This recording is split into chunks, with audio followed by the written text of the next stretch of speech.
Bonjour les accros du piano, j'espère que vous allez bien. Aujourd'hui, nous allons parler du piano d'accompagnement. Mais avant de commencer, je vous souhaite la bienvenue sur l'Instant Piano, la vidéo quotidienne d'un piano un blog.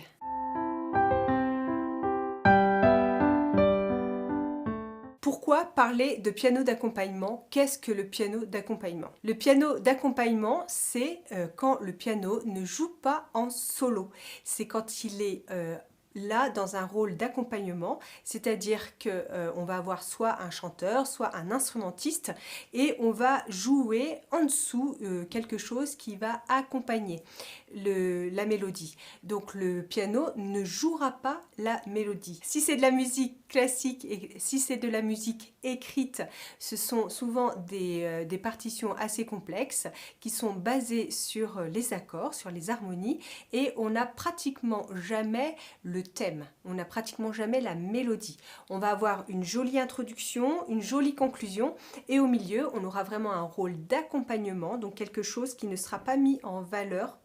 C'est quelque chose qui va soutenir au contraire la mélodie, donc ça va rester en second plan. Pour le piano d'accompagnement, il est très utile de connaître ses accords, d'avoir quelques notions sur les accords. Soit parce que vous allez avoir une partition écrite, vous allez pouvoir analyser votre partition et comprendre sur quelles harmonies vous êtes, sur quels accords. Quand je dis harmonie, c'est l'accord. Est-ce que je suis sur un accord majeur? Est-ce que mon accord est mineur? Est-ce que c'est un accord parfait ou est-ce que j'ai une septième, une neuvième, une onzième, etc.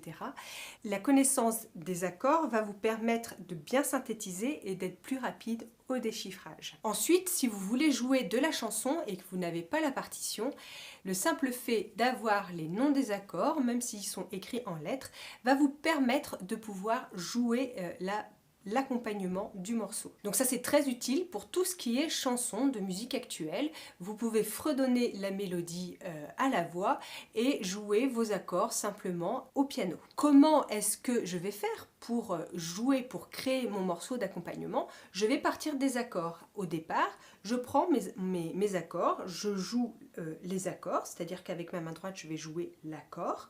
Avec la main gauche je vais jouer juste la basse, et je vais le faire en octave et ça va déjà avoir un très très joli son.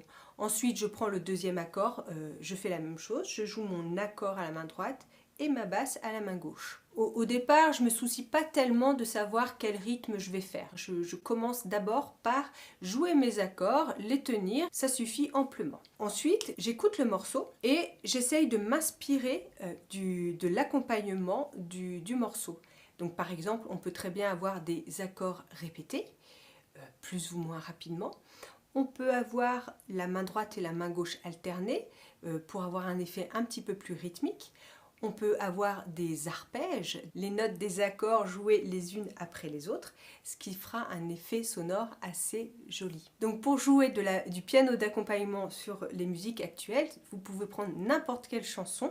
Alors prenons une chanson, n'importe laquelle. Si je prends la chanson Imagine de John Lennon par exemple, je sais qu'elle commence sur un accord de Do majeur. Donc je joue mon accord de Do à la main droite. Main gauche, je vais jouer le Do. Ensuite, je sais que mon deuxième accord, c'est l'accord de Fa. Donc je vais jouer Fa la Do et Fa à la main gauche.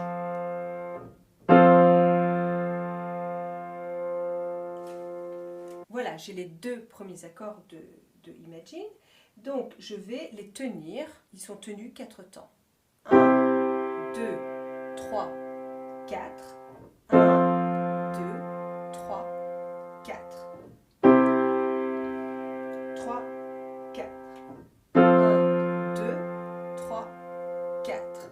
1, 2, 3, 4, etc. etc. Je commence par ça, par jouer juste mes accords. Vous voyez, tout bêtement, je les tiens, je m'habitue à les enchaîner. Alors évidemment, après, vous continuez pour toute la chanson. Et ensuite, je réécoute la chanson Imagine et j'entends qu'il y a un rythme dans mes accords. J'entends... Donc c'est ce qu'on appelle un battement, c'est-à-dire que la main droite, au lieu de jouer les trois notes exactement ensemble, on va jouer 2 notes en alternance avec une note. C'est-à-dire qu'on va jouer Mi et Sol ensemble et ensuite le Do. Donc ça s'appelle un accord brisé ou des battements sur l'accord majeur de Do.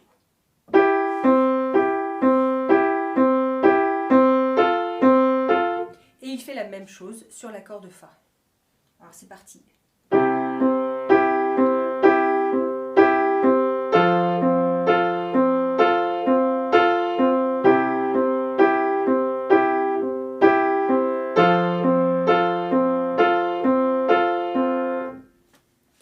Voilà, donc vous avez vu, la première étape, ça a été de jouer les accords en les tenant 4 temps.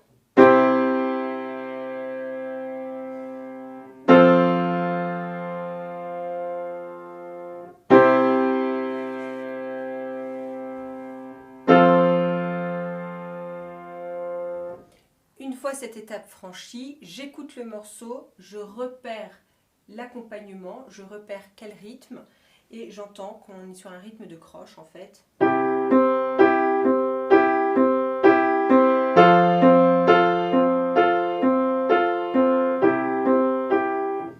Etc., etc. Donc ça c'est vraiment du piano d'accompagnement. Ensuite si je vais aller un peu plus loin, j'entends que j'ai aussi un petit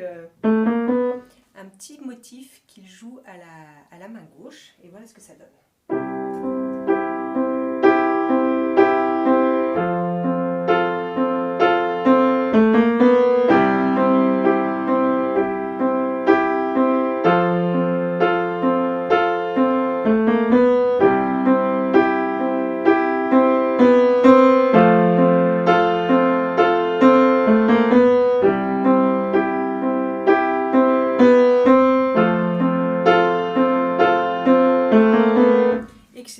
Etc. Voilà, donc quand vous voulez faire du piano d'accompagnement, c'est vraiment très pratique de connaître vos accords parce que les accords, vous allez pouvoir les retrouver très facilement. Il suffit de chercher sur votre moteur de recherche préféré sur Internet, vous tapez le nom de la chanson, vous mettez accord à côté et vous les trouvez de suite.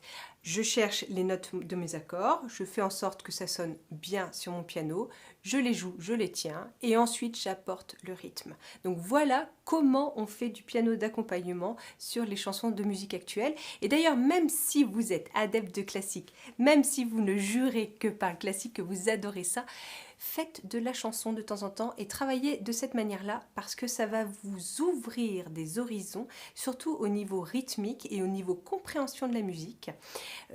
Ça va vous ouvrir des horizons et ça va vous permettre de mieux comprendre vos partitions de musique classique. Voilà, c'est tout pour aujourd'hui. J'espère que cette vidéo vous aura plu, que le piano d'accompagnement vous fait envie, même si vous n'avez jamais testé. Et si vous voulez faire du piano d'accompagnement, allez-y, lancez-vous, apprenez vos accords, faites travailler votre oreille pour chercher les formules rythmiques qui ressemblent à votre morceau. Et là, vous allez faire des progrès immenses. Et ce qui est génial avec le piano d'accompagnement, c'est que c'est accessible à tous les niveaux. Voilà, c'est tout pour aujourd'hui. Moi, je vais retourner à mon piano. J'espère que vous avez passé un bon moment. Si cette vidéo vous a plu, n'hésitez pas à me le dire en mettant un gros j'aime. Si vous pensez que le contenu peut intéresser d'autres pianistes, n'hésitez pas à leur partager cette vidéo. Moi, je retourne au piano et je vous dis à très vite. Bye bye! Pour t'abonner à mon blog et recevoir les 2 guides gratuits 5 semaines pour un morceau et l'art de jouer avec un métronome, clique sur le logo Un piano, un blog. Si tu veux, tu peux aussi t'abonner à la chaîne YouTube en cliquant sur le petit rond avec ma tête.